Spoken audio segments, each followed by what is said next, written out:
current coverage of like YSL. Like, I think my contribution, or part of my contribution, is the Black community, showing that's like, well, number one, it's hoping that some of this violence or genocide or some of the degenerate behavior, try to solve it. Because like, I know y'all must think that, like I'm like this quasi like non-Black person. Like, we all come from impoverished backgrounds, right? And it's like, okay, well, who said that? Well, I'm Nobody just saying. said that. So when I use my platform, attention that people were homeless in anywhere, you get what I mean? And try to get them help. I think that's trying to help the Black community. I'm not focusing on what the fuck they're doing in Idaho, them white boys over there, because that's just not what I'm into. I'm focused on the regions where music and similar interests of mine are affected. And in those situations, if I could bring awareness to either a situation or a particular place that seems like, they need immediate help, I think that's my contribution to the Black community. You know what I mean? Well, I get, like when I was up there with Dave talking to everybody, when I'm like, what can we do? Like, what can we do? You know what I'm saying? Like, in order to do this. And when we come back to the record companies, I think that the record companies, I think there are all kinds of things up there that's going on. The record companies are funded the bullshit. What they should be funding is Pastor Corey Brooks Community Center up there in Chicago. They should be funding what Dave's got going on. They should be funding what Larry Hoover Jr. and GLC and all of those guys up there that we didn't talk to. They should be funding that. And of course, even though she mad at me, Barbie, Inglewood Barbie, and the things that she got going on up there, relax, nigga. Inglewood Barbie. Come on, don't start that, man. For real, bro. Like seriously, bro. And everything. No. Not even getting on it. Like, that's a Black woman up there that is doing amazing things in Chicago, and the record companies should and by the way, funding her. These are the people. These are the people that I met. But listen. No. I'm saying, how can we tangibly get to that, right? Bring it up, Nate. Let's use that situation, right? I know the way that we can tangibly get to that is to keep that narrative going, and so. But we got to keep our foot on the right people's necks. Remember when? I understand that. I understand that. But what I'm saying is that comes back to how things are being covered. That's why it matters. Like, if you're telling me right now that you're going to cover homeless people, and we don't have to relitigate the war in Chirac, but like, if you're telling me that you're covering the homeless situation in a place and you're making fun of them, there are going to be a lot of people that think that you're unserious about it, right? And I understand, like, we don't have to go back there. What I'm saying is, now, for everyone, for you, for me, because you guys are way deeper and way more popular in that space than I do. I talk to a different group of people. We talk about senatorial politics and like socioeconomic situations and all kinds of stuff like that. I'm like not in that same space. The question is, how could your coverage and the way that you cover something actually lead to an outcome that is nutritious for the communities that you guys realize are in peril? Like, is there any way to do more? And do you even feel like you have to do that? Because if you feel like that you have to do that, then there'll be questions that you're willing to answer, and there'll be conversations that you're willing to have. And then I want to get Dave back in here. I don't want y'all to get to arguing, but I feel like Dave is the only one from Chicago, and he ain't talking that much. Again, I'm not from Chicago, but I see a path to actually having some tangible things done, right? But I think conversations like this, and because it always stops like this, and then we start over again till we get outraged again about something, it stops at that journalist or the media personality or the content creator. So this is what I believe, right? So remember a couple of years ago when, like, everybody was just calling out a lot of these companies to be racist. And all of a sudden we had UMG, Sony Music, and obviously Warner Music. They're the big three that own all the music. They own about like 87% of all music, right? And everybody ponied up $100 million. They said, here's $100 million to Black people. We don't know where that money went. We don't know where it got allocated to. Back maybe like a year or two ago, I made a personal donation to like Inglewood Barbie. And by the way, like, obviously, Dave probably got his own things going on. Having some funding from the people, right? Not necessarily like, I might be decent off, but like these record labels, you could actually put them in a position where they have to give back. I think they watch these conversations And even though we might mention that, you know who the real motherfucker who's actually benefited? It's not Trapper Ross with a video with 1 million views. It's the person who's actually making billions off of this. You could actually force them to at least put some resources back in the community that you that care about it can actually move around with it. Here's the thing. I am all the way in like, again, if my platform could be used to make that happen, I would love to do it. That's why I'm on here saying that. But you know what happens? Everybody else is gonna be like, nah, nigga, it was you. You gave niggas nicknames. We're gonna stop at that. That's the bigger fish you gotta fry. It's like basically being mad about the laws of your city, but scared to go to one of these council meetings. Like, you don't even want to show up in politics. Yeah, you could talk about it all day, but if you want tangible results, maybe if there was, different allocations of funding for different things that could possibly try to help and quell these issues, maybe we would see a reduction in violence. It's not going to be like, oh, bro, you're making videos, that's why people are sliding. No, let's try to get more resources out of the people who are benefiting the most. And if you have people like myself who say, I'm not opposed to using my platform to push that issue, I don't know why it's always the name calling, like, oh yeah, you didn't, like, have you been like, no, it should be a collaborative thing. But again, I keep saying that these are the conversation. After this, it stops and we start back over. So it's like, have you ever thought about, Dave, why no one from Chicago is in the position that Ak is in, or no one from Chicago is actually making the type of documentary that Trap Ross has made? Because the job that you guys doing, it's not like it's hard or it's special. The reason why no one from Chicago is doing that is because there's repercussions behind it.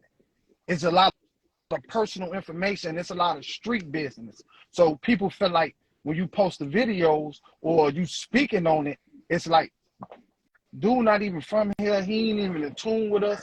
And this is the whole big reason why nobody from Chicago, nobody from Chicago would even make this video about Von, Dirt, Duck. Nobody from Chicago would do that. It's always somebody outside of the city that makes these videos. And when everybody wants the uproar come, why is everybody so uproar? Because this shit is dangerous. You're speaking on a lot of streets. Go ahead. Can I give a counter on that? Because this is an interesting topic. Because I think a lot of people bring this up and they say, well, why is this lame white guy from England making these videos? But you're right. There actually is. The thing is, there is more repercussions. If you live on O Block and you make a video like the video I made, you're going to face repercussions. I've got hella people in my DMs saying if I step foot in Chicago, they're going to kill me, right? Whether or not I believe that, I don't know. But like, it's probably, maybe this week isn't the week for me to go to Chicago. But what I'm trying to say is that like, is that like, at the end of the day though, it's not necessarily a good thing that this culture of fear is being created in these communities where people don't feel like they could talk about this. Like, look, a bunch of people in Chicago been knowing these rumors about Von. Okay, but it's a case that like, yeah, it took a white guy from England to put this information out there and get people thinking. But like, it's not necessarily a good thing that there's a culture of fear that people in Chicago that are living in these communities feel like they can't talk about it or report on it. And I actually, people often hit me with the like, oh, you're a white guy, don't support Trap Law Ross, he's a culture vulture. But bro, I think that there's plenty of space for creators from Chicago or black creators to come in and make content. There's no stopping a young black media creative kind of guy coming through and making content in this space. And I think that, that should be encouraged. I don't think people should be in fear of like violence if they talk about this kind of stuff on the internet. But if that's how the situation is, then maybe it makes sense that someone like me is making this stuff and someone in Chicago isn't. But at the same time, it's sort of, it's a funny argument. Like, I thought it was really interesting what Van said a minute ago when he was talking about like, if he made like a bunch of videos on like the Holocaust, for example, or like World War II, it's like, if you made a bunch of videos making a mockery of that situation, then yeah, it would be over for you. But then if you make something that's very thought-provoking and reasonable, like the movie Schindler's List, that's going to go on to win an Oscar. So I think the approach that people take on this kind of stuff really makes a difference. Yeah. But also, like, I'd always defend what Akademiks did with the war in Chirac. And I really feel like, to be honest, like, Ak gets it too negative when it comes to the war in Chirac because, not a lot of people really give him credit. Like, people say, oh, he was making jokes and he was using satire. But bear in mind, when Akademiks covered the war in Chirac, this, outside of like the Chicago Tribune, and bear in mind, a lot of the times in those videos, you were reading videos from the newspapers in Chicago about the murders going on. So you weren't even the first person to bring it to attention. But as far as like the hip hop listening community, you know, you were one of the first people bringing this shit to life, telling people, yo, you know, in my video, I mentioned the whole situation where Lil Mark got killed by the bus stop. And you're like, I can't believe that a guy with all this much beef would be standing by a bus stop. And it's like, you know, I don't think you were trying to make fun and be mean, but I think for you as an outsider, for an entire generation of people that hadn't heard these Chicago stories, like Ross, it was absurd. And I think it was probably your natural response. Ross, can I stop you before we get deep into the war in Chirac? I don't. We got to be able to be real about the war. He was calling them coons. Hold on, you know. hold on. Yeah, that means. I was never calling the people who died. Like I was talking about the people. If anything, I was demonizing the people doing the killing. I know. But what I'm saying is, we just got to bury that. It wasn't the right approach. Let's just move on. There's no need to everybody in the game of media has something that they've done or something that they've said they wish they either didn't do or did in a different way. Like Ross, all due respect, I don't even think you know why people are mad about that, because the cultural IQ to be able to understand it, not dissing at all, is probably not where it needs to be. We just don't need to keep relitigating the war in Chirac. What we're trying to wait. I want to add one thing. What we're talking about. I want to add one thing about that, right? And I'm probably not negating your point, but I do want to say the majority of people who are mad at the war in Chirac never really watched it while it happened. This was something that they saw clips. They've never even seen the channel.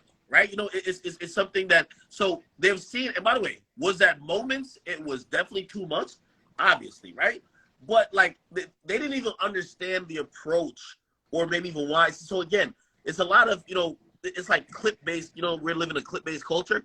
Again, not defending the approach. I still say wrong approach, but it's one of those things when, you know, I'm out here doing my thing and I'm shitting all these niggas in the game.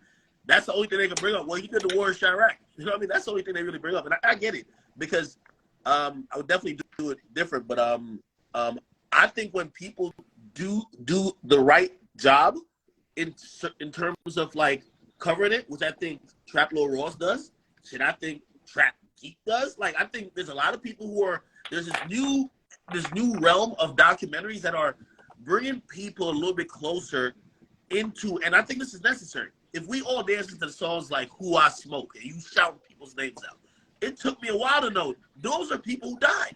Man, I didn't know what Tuka was for a long time. It's important to know that. And if you think the audience should be so dull or so not in the know that they're celebrating the death of someone else, or it could be anybody without having known the context of why these songs were made, like, you know, to each his own, but I can't necessarily agree with that. So I agree that, again, we don't have to defend the war in Chirac, but when we see people making documentaries about the people who are now making $1 million careers and songs about murder and violence, to that we could understand what they're talking about, very important, if you ask me. Can I just add one more thing to just elaborate on that? Because I just want to make sure that like my perspective on the war in Chirac is clear. I'm not necessarily, I've seen all of the war in Chirac. I'm not necessarily like defending everything in it, but what I am trying to say is that like at the time, you know, no one had covered this type of stuff before, right? Ak was bringing the approach that at the time he thought was appropriate. Maybe he didn't realize how real shit got, but that was nearly 10 years ago, some of those things. And it's like now the culture has moved on so much. You've got someone like me where it's like enough time has passed, enough understanding has been developed that we know that Ak wouldn't talk about people in the way he talked about them back in the war in Chirac when this shit was fresh and he wasn't a big name. But it's like, I think enough people have gained an understanding of how real it is in Chicago that we now are ready to take it seriously. And I think it's almost like, I just want to make sure that like Ak gets his acknowledgement as far as like, he brought that shit to by the way, and now it's serious. As you throw that acknowledgement to me, I would actually throw the acknowledgement to somebody who I want to say rest in peace to. Rest in peace to Zach TV. You know, for everything that, you know, Dave says, like, Zach TV was doing that. He was going to talk to the people. And, you know, not too sure exactly, like, we've heard stuff about, like, you know, how he, you know, what ended up with him being murdered. But he definitely was all the way in it. And, obviously there was definitely repercussions in the sense of that. But, I just want to say salute to him. And I think his coverage was also necessary. Can I ask you a question? Can I ask you a question? Why do you think, just for you, why do you think that Trap Lord Ross? Yeah, he knows that. About you, but not about. Yeah. First of all, Trap Lord Ross, had you heard of Zach TV? But Okay. All right. Okay. Why do you think he credits you with that? Because and not Zach TV? I popularized it, right? So it's like, again, that like there are channels even now that talk about the same thing I talk about, but like when I talk about it, I was hitting a mainstream audience. My content at that point, like everybody keeps acting, and that's what I'm saying. They rewrite the history with me with the war in Chirac. Like I started there. No, I was covering mainstream artists, Kanye and Drake, back in 2010, right? But what happened was I started realizing I can't compete with the Breakfast Club, so I started covering these underground dudes that nobody would cover, right? And what happened was the mainstream audience would also look at it, but also there was an audience built in already. Like that's why I've always said that I didn't create that scene. That scene existed. But then the mainstream audience was peeking in and saying, what the hell is this? So that's why they give me a lot of credit. There were people before. I mean, shit, while I'm even giving out flowers here, like there's a dude, or there was two dudes, one down, that hates me over it. College kid. They were doing it before me. Like people just credit me. Hey, Ash, you Yeah. I know one thing, man. You better have Illinois on your Chicago on your goddamn birth certificate, man. Because that's actually where you from, man. Hey, man, that's where I love from. Chicago. Look, let me tell you something. And I love like when you was doing all that reporting, the whole world really gravitated to you because they thought you was from Chicago. People from Chicago thought you was from Chicago. People was asking me, hey, man, he from the low end, right? We all was trying to figure out where this nigga from. Okay.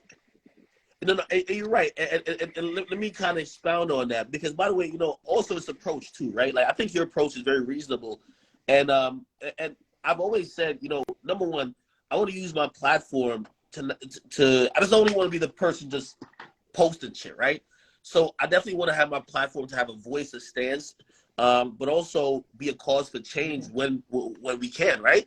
And Chicago is definitely a place where, eventually, and I mean, in any way possible, even now, we want to be able to help move forward change. That's what I'm trying to say. Like, if it's anything that could help in the sense of trying to create change, like we'll definitely be a part of that. You know what I mean? Like, obviously, like when it comes to places or cities that not only I love or identify with just because I've loved the culture so much, Chicago is pretty much at the top of the list. It's always been. You know what I mean? And like that's why I've always, when people tell me like, yo, everybody hates you there, I'm like, no, that's lies. I look at my stats, like it's the most. Chicago is still my #1 region that watches me to this day, and I rarely talk about some of the happenings going on there. So obviously, I definitely feel indebted to like, I'll give a quick parallel. Like I love what Angie does with the Shade Room. Angie's from Nigeria, if y'all know. And trust me, when it comes to some African issues, you go see it on the Shade Room because she loves where she's from. She's using her power and her platform to try to help create change or help people. That's definitely what I want to do, Obviously, I'm from Jamaica, and I try to do it with say, Jamaica. But also, Chicago is a place that's definitely, it's very, I love it. You know what I mean? So, that's something without even asking, it's the right situations to really piecing those type of things together. You know what I mean? Well, let's patch up this relationship with you in Chicago. It's a lot of things that you can do to help out. You know what I'm saying? Besides pointing all the negative shit, we actually love and like what you do. We just don't like the fact that you don't tap in and fuck with us. So if you're gonna keep speaking on the city, not just fuck with Lil Durk, not just Chief Keef because they there. It's a whole bunch of us out here that's really helping this city and keeping the city alive. You know what I'm saying? And you need to be in tune with us and tap in with us like how Van got in tune with the people. Like I was telling Rose, when you do these documentaries, hit up O Block, hit up 63rd, hit up 71st. Talk to these people. That make it more authentic. When you ain't in tune with the people, that's how we feel about you. You ain't in tune with us. So yeah, we're going to say everything you say cap. Ross, his story, he ain't talk to nobody. Yeah, we're going to feel like it's cap. Now, when you come and you talk to us, like you say, the labels give out money and they pitch in and they do what they do, yeah, people start respecting, and now it's 50-50. Some step in, nobody's going to like shit that you're doing because you ain't fucking with nobody. So fuck with us because you a Chiracian.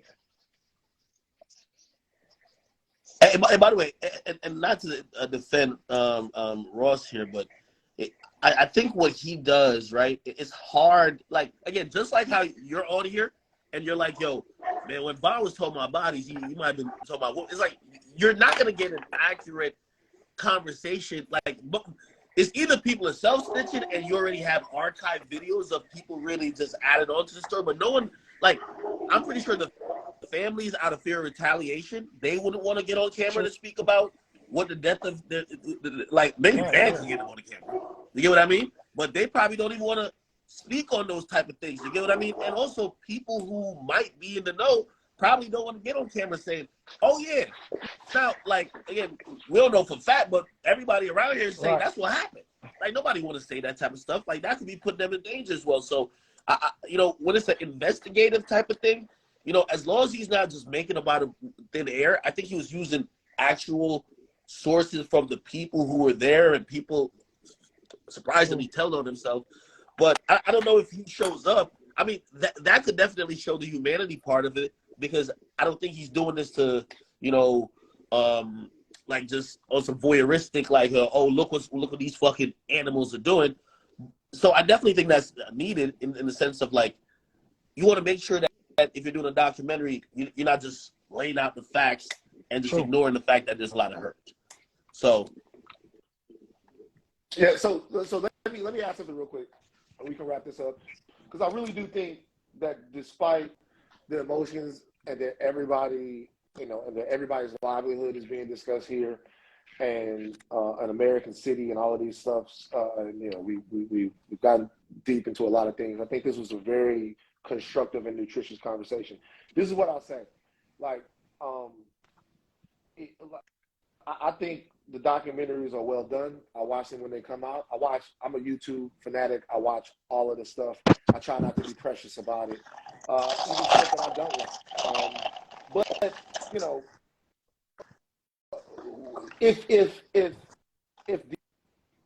the goal of one specific piece of art or commerce is to get people to watch it, that's one thing. The men on this call know how to do that. If the goal of a specific piece of art or commerce is to get people to understand a specific issue, the way it affects people and how people's lives are being impacted by it, that's a different thing. That second one, it's very difficult to do it without talking to people. It's just harder. It's like the first one, and it doesn't have to be cut and dry, right? The first one, if you watch any of the great documentaries that Vice has done, right? The mini documentaries, right? Like Vice did a documentary about a dude that was getting jumped into the Crips. They beat the shit out that nigga, if y'all watch that bitch. And they were right there with him as he was being jumped in. Like, they were right there in the middle of it. And so there's something, and you can see kind of the decisions that the person is making. You don't have to do it that way. But at some point, the human stories that you guys are talking about, like, I know that when I did Hip Hop Homicide, I talked to people and they lied to me. They lied. They straight up lied. Ain't nobody gonna get on camera and say, my son did this. They're not gonna do it. The question is, what part of their story is the truth? I tell you, the pain is the truth. I tell you, the feeling of frustration from having to bury so many people is the truth. When you talk to Duck Mama and you get and Mama Duck, and shout out Mama Duck, listen to her talk about it. She don't mention one thing that the rest of the people out there talk about when she talk about K.I. She talk about K.I. like to rap and dance and play basketball, and she talks about who K.I. was as a person and how much she misses her. And that to me was, you know, I'm not gonna. That to me was, it reminded me that this is a human being, that, and all of this shit is really fucked up. that's the last thing I'll say. But, I just want to add to that point. Ahead, and this is another cyclical loop that always happens, right? Because you're right. I remember I only started posting Mama Duck on my page because Mama Duck was in my DMs cussing me out saying, yo, you posted this guy while he was all alive and my son is dead and now I feel I'm getting some justice and you're not posting that. You're being unfair. So I guarantee somebody else from afar might look at that and say, no, that's instigating. You're posting both sides. You know what I mean? Like it's sometimes, you know, people like it's hard to be kind of like fair and impartial. And then again, as I said, I don't think there's a perfect way to do it. I just hope that these conversations turn to be something else. Hey, that's actually perfect. My only thing about that's actually perfect because on the street side, that's how you're not in the middle. Literally, like if you post Von and you post Duck, ain't nobody gonna look at you funny. But if you just post all Duck or you just post all Von, the streets feel like you chose your side. That's why a lot of the backlash that you hear, it comes from the other side of whoever that person is. You know what I'm saying? So that's why the streets be trying to tell the bloggers and people making documentaries, you got to talk about the other people as well.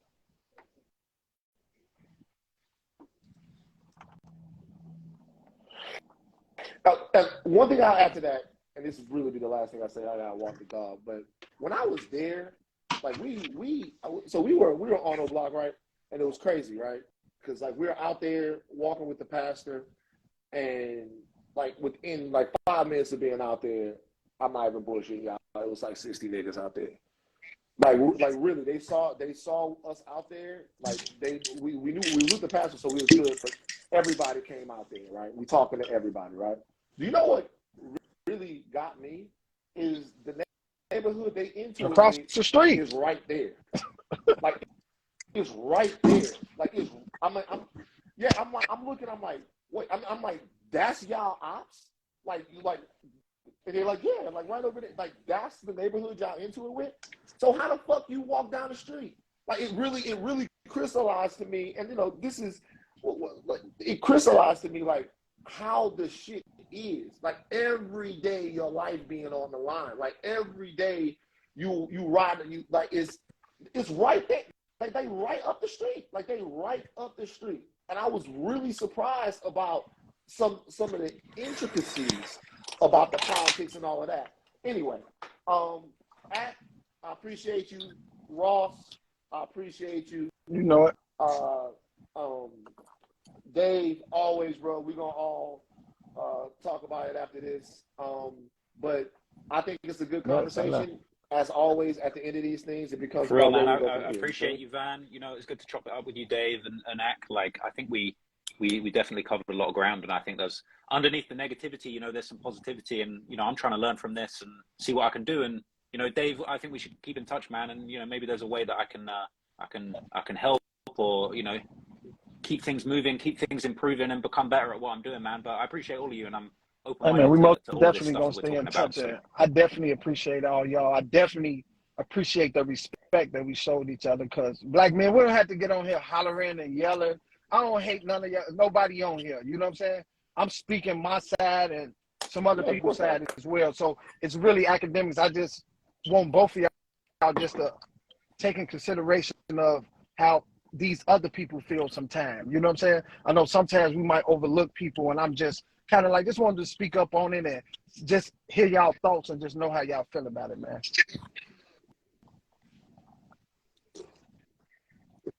I think that's cool. Fair. That's fair what we both said. And then I was just coming here to watch. And by the way, it turned out differently than I thought it was going to go. I thought it was just going to be a let's pile on this white dude and just, like, you know what I mean? But it was a really good discussion. Man, shut up. Yeah. So you over here taking for the white man. This guy. With Trump, you having a bad week. With Trump, Rumble, you can't hit it. Yeah, man. Hey. What the hell are we doing? A one-on-one. You got to have a one-on-one with him, man. I got to talk to you. Hey. Oh, man. One of the things I've always said is, like, you know, a lot of times what could be a great debate or discussion turns into ad hominem attacks, turns into really just name calling and ego, you know, people feeling they're disrespected or people like, you know, we talk past each other than talk to each other. And I think this was good, man. I like, and I heard both you guys out, and, you know, while I might agree with some here and some there, I feel like everybody had a perspective, and, you know, life is all really about perspective, right? Like, you know, the reason why we all don't agree is that, you know, I come from over here and I look like this and I'm this and that, and you're from over there and it's the same thing. So, you know what I mean? Good conversation, man. Appreciate you, brothers. Sure.